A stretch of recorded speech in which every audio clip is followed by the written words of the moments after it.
کچھ لوگوں کو لگتا ہوگا کہ میں اس کو تقلید کیوں نہیں بول رہا ہوں. اس کی وجہ ایک وجہ تو یہ کہ صحابہ نے نہیں کہا اس کا، حالانکہ یہ عمل صحابہ کے دور میں پایا جاتا تھا اور صحابہ نے اس کو جو ہے تقلید نہیں کہا. ایک وجہ. دوسری وجہ یہ ہے وہی بدعت حسنہ والا معاملہ ہے کہ یہ اس کو تقلید کا ٹائٹل دلوا کے یہ پھر وہ لوگوں کو فارورڈ کر دیں گے اس تقلید پر جو بدعت ہے، حرام ہے، شرک ہے. تو جیسے بدعتی لوگ کیا کرتے ہیں، وہ جب کہتے ہیں کہ تراویح کی نماز بدعت حسنہ ہے تو ان کو دلچسپی ٹائٹل سے نہیں ہے. دلچسپی ایسا نہیں ہے کہ تراویح کا کوئی انکار کر رہا ہے اور یہ بدعت حسنہ بولنے پہ تلے ہوئے ہیں. ان کا مقصد ہے کہ جب بدعت حسنہ کی کوئی شکل مارکیٹ میں لانچ کر دیں گے تو جو بدعت سیاح ہے جس سے اہل حدیث کو اختلاف ہے اس کو پروسنے میں آسانی ہوگی. یعنی وہ راستہ، وہ ایک سیڑھی ہے. یعنی بدعت حسنہ سیڑھی ہے، اس سیڑھی کو اتار کے پھر بدعت سیاح کی طرف سب کو لے جاتے ہیں. اس لیے ہم کہتے ہیں وہ اصطلاح میں نہیں مانتا، بدعت حسنہ اور بدعت سیاح کی اصطلاح نہیں مانتا. اگر مسئلہ یہ ہوتا ہے کہ کسی نے ایسے بدعت حسنہ کہہ دیا، اس سے کوئی فرق پڑنے والا نہیں ہے، اس سے کوئی فتنہ نہیں ہو رہا، اس سے کوئی مسئلہ نہیں، تو بھی لا مشاہدہ فی الاصطلاح. لیکن لا مشاہدہ فی الاصطلاح وہاں نہیں چلے گا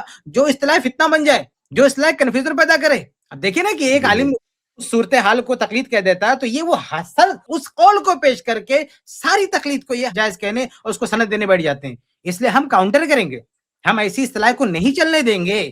ما ادى الى الحرام فهو حرام، کہ جو آپ کو حرام کی طرف لے جائے. تو اہل علم، حالانکہ امام شافعی نے بھی بدعت حسنہ کی جو ہے بدعت حسنہ بدعت سیاح یہ تفریق بڑے بڑے ائمہ نے کی ہے. ایسا نہیں ہے کہ بھئی چند کسی نے کی ہے، اس میں بھی بڑے بڑے ائمہ ہیں. ہمیں سب کے حوالے پتہ ہے کہ انہوں نے کہا یہ بدعت حسنہ ہوتا ہے، یہ ہوتا ہے. لیکن ہم ایسے سارے علماء کتنے بڑے کیوں نہ ہوں، ہم جس طرح سے بدعت حسنہ بدعت سیاح میں بدعت حسنہ کی اصطلاح ماننے کے لیے تیار نہیں. گرچہ امام شافعی نے کہا، فلاں نے کہا، انہوں نے کہا، کچھ بڑے بڑے علماء نے کہا اس کو، لیکن ہم نہیں مانتے اس کو. ایسے ہی اس کو تقلید کا نام دینے پر ہم جو ہے بالکل تیار نہیں ہیں. وجہ کیا ہے؟ لوگ زیادہ سے زیادہ کہتے ہیں کہ لا مشاہدہ فی الاصطلاح، اصطلاح پہ جھگڑا کیوں ہے، پھر بدعت حسنہ پہ جھگڑا کیوں ہے؟ جس وجہ سے بدعت حسنہ کو ہم نہیں مانتے کیونکہ اس کو سیڑھی بنا کے بدعت سیاح کی طرف جا رہے ہیں. ایسے اس تقلید کو نہیں مانتے کیونکہ اس کو سیڑھی بنا کے وہ جو گندی تقلید ہے، خبیث تقلید ہے، اس کی طرف لے جانا چاہتے ہیں. اب اسے ڈھڈورا پیٹیں گے نا. ابھی میں کہہ دوں کہ یہ تقلید جائز ہے تو کیا بولیں گے؟ ہر طرح کی تقلید میں نے جائز کہہ دیا، ابو حنیفہ کی تقلید کو جائز کہہ دیا، اس کو ہم نے منوا لیا. یہ پرابلم ہے.